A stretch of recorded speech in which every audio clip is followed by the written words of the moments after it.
Alors je m'en souviens très précisément, c'était le 12 octobre de l'année dernière. Ça fait pas longtemps qu'on vit avec l'annonce de la maladie, même si on savait qu'il y avait quelque chose avant. Donc l'année dernière, le 12 octobre à midi, on avait rendez-vous à... On peut citer l'hôpital ? Oui. Donc l'année dernière, le 12 octobre à midi, on avait rendez-vous à Debré pour le compte-rendu des analyses génétiques qui avaient été faites un mois auparavant.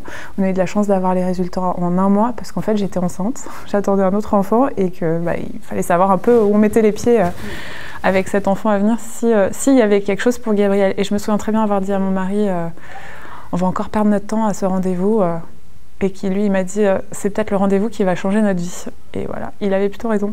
Et c'était d'une violence sans nom.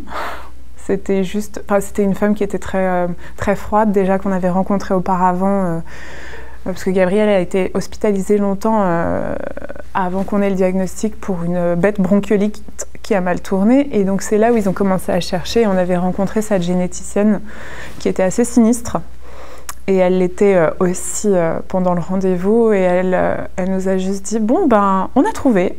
Et elle m'a tendu la feuille Wikipédia, enfin orphanette, mais le Wikipédia des maladies rares, avec tout le déroulé de ce qu'était le syndrome ADNP, enfin qui avait ce nom assez compliqué, Van Nels-Mortel van der AA.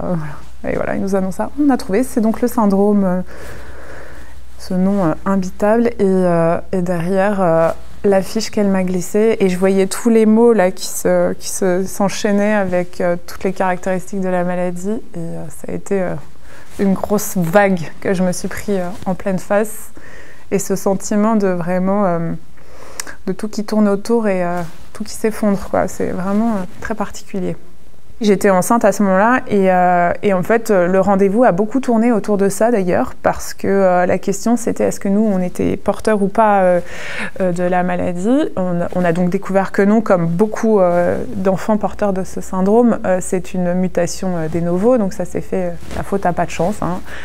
Je pense que ce jour-là, si on avait joué au loto, on aurait eu plus de chances d'être millionnaire que de tirer le mauvais numéro.